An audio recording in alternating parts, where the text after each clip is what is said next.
नमस्कार भाइयों और बहनों, स्वागत करता हूं राज्य के नंबर 1 सरकारी न्यूज चैनल पर। जहां दोस्तों देश और राज्य की तमाम बड़ी खबरों को लेकर मैं आपके साथ में इस वीडियो के माध्यम से प्रस्तुत हो चुका हूं। जहां भाइयों और बहनों, राजस्थान प्रदेश की 10 बड़ी खबरों की जानकारी आपको इस वीडियो के माध्यम से प्रदान की जाएगी। इसलिए प्रदेश के वासियों, वीडियो को देखते हुए चैनल को सब्सक्राइब कर लीजिए ताकि आने वाली रोजाना बड़ी खबरों से आप सबसे पहले अपडेट रहेंगे। चलिए शुरुआत करते हैं देश की बड़ी खबर के साथ में। प्रधानमंत्री नरेंद्र मोदी जी ने लगातार 10वीं बार देश की सेना के साथ में दीपावली मनाई।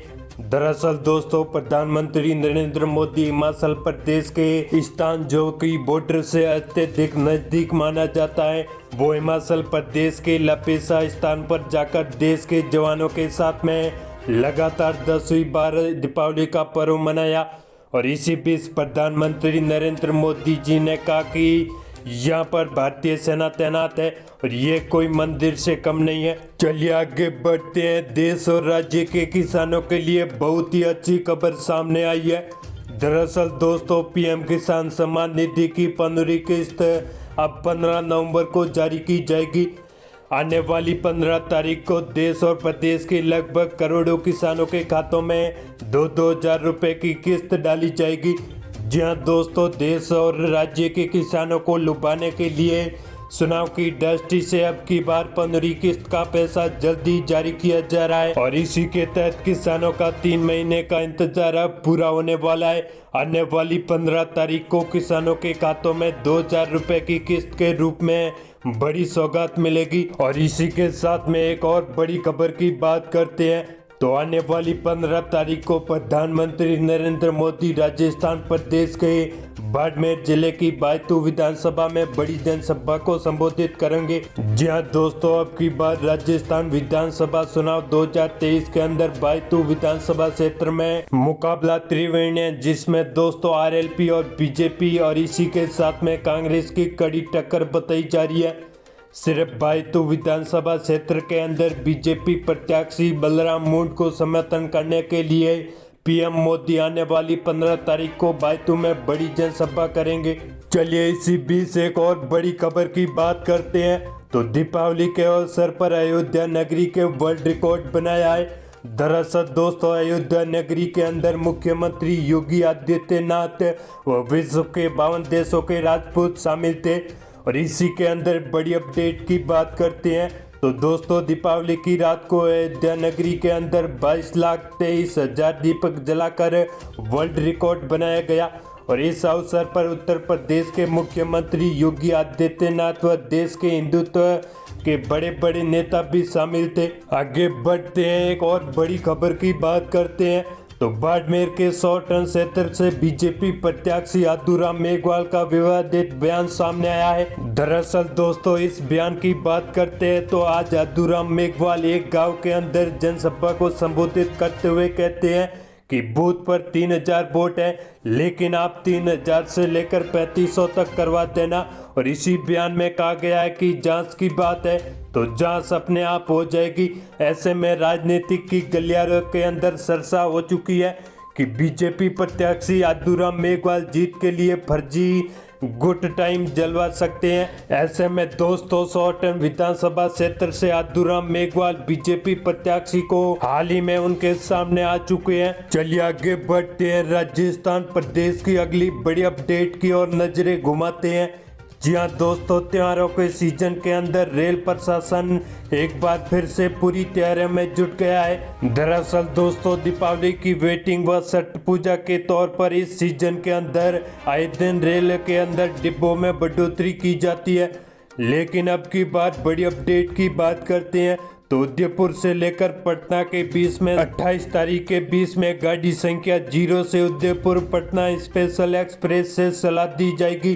दरअसल दोस्तों, लगातार वेटिंग को कम करने के लिए व भीड़ भाड़ को कम करने के लिए व ज़्यादा सुविधाजनक बनाने के लिए रेल प्रशासन लगातार अत्यधिक प्रयास कर रहा है। और इसी के बीच में राजस्थान प्रदेश में अन्य अतिरिक्त ट्रेनें चलाई जा रही है और इसी के तहत एक और स्पेशल ट्रेन चलाई जाएगी। इसी के साथ में उदयपुर पटना एक्सप्रेस 20 से लेकर 28 तारीख के बीच में 3 ट्रिप करेगी।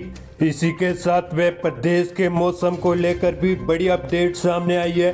दरअसल दोस्तों, राजस्थान प्रदेश में लगातार सर्दी की बढ़ोतरी होती जा रही है। मौसम विज्ञान केंद्र के विशेषज्ञों का अनुमान है कि आने वाले 2-3 दिनों तक राजस्थान में ठंडक बढ़ जाएगी, क्योंकि दोस्तों लगातार उत्तर भारत में बर्फबारी हो रही है, जिसमें जम्मू कश्मीर राज्य व हिमाचल राज्य के अंदर लगातार बर्फबारी होने के कारण राजस्थान में ठंडी हवाएं चल रही है और इसी मैदानी भागों के अंदर अत्यधिक सर्दी भी बढ़ सकती है। इसी बीच एक और बड़ी खबर की बात करते हैं तो राजस्थान प्रदेश के 200 विधानसभा सीटों पर अपने अपने कांग्रेस और बीजेपी के प्रत्याशियों का चेहरा साफ हो चुका है। लेकिन इसी बीच बड़ी अपडेट तो यह है कि बीजेपी के 30 बागी और कांग्रेस के 23 बागी प्रत्याशी को जो मानने को तैयार भी नहीं है। दरअसल दोस्तों, दोनों पार्टी नामांकन वापस लेने की अंतिम तारीख से पहले सभी बागियों को मनाने में लगी थी, लेकिन कांग्रेस 23 बागी प्रत्याशी राजस्थान प्रदेश में बीजेपी के 30 बागी प्रत्याशी जो अभी भी नहीं मान रहे हैं। ऐसे में दोस्तों अब कयास लगाया जा रहा है कि राजस्थान प्रदेश की 200 विधानसभा सीटों में से 60 से अधिक विधानसभा सीटों पर निर्दलीय बागी प्रत्याशी मुकाबला त्रिकोण बैठा रहे हैं और इसी के साथ में राजस्थान की आरएलपी पार्टी, समाजवादी पार्टी, जनता जननायक पार्टी व बसपा पार्टी, साथ ही में आम जनता पार्टी व बीटीपी पार्टी, इसी के साथ में बीएसपी पार्टी भी प्रदेश में कई जग सीटों पर मुकाबला त्रिकोण कर रही है।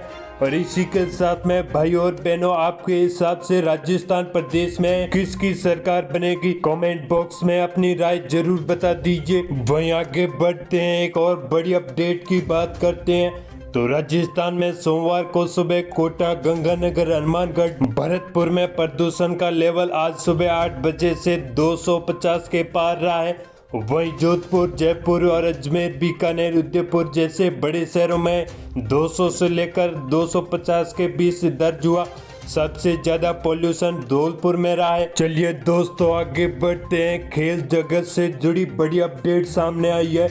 विश्व कप 2023 में 10 टीमों के बीच में 45 मुकाबले खेले गए, जिसमें बाद में हमें 4 फाइनल लिस्ट मिल गई है। भारत, साउथ अफ्रीका, ऑस्ट्रेलिया और न्यूजीलैंड। 12 नवंबर को इस बड़े टूर्नामेंट की लीग का स्टेज का आखिरी मैच भारत और नीदरलैंड के बीच में खेला गया। वहीं आगे एक और बड़ी अपडेट की ओर नजरें घुमाते हैं तो कांग्रेस के राष्ट्रीय महासचिव जयराम रमेश ने कहा है कि गहलोत और पायलट के बीच में सब ठीक है, दोनों का मकसद सरकार रिपीट करना है। सीएम चेहरे पर उन्होंने कहा कि पहले कांग्रेस का बहुमत आने दीजिए, उसके बाद में आम सहमति से विधायक और हाईकमान तय करेंगे। तो दोस्तों यही थी देश और प्रदेश की कुछ महत्वपूर्ण बड़ी खबरें। दोस्तों जाते जाते वीडियो को लाइक करके चैनल को सब्सक्राइब कर लें, ताकि राजस्थान प्रदेश व देश की बड़ी खबरों के साथ में आप रोजाना ही सुबह अपडेट रहेंगे।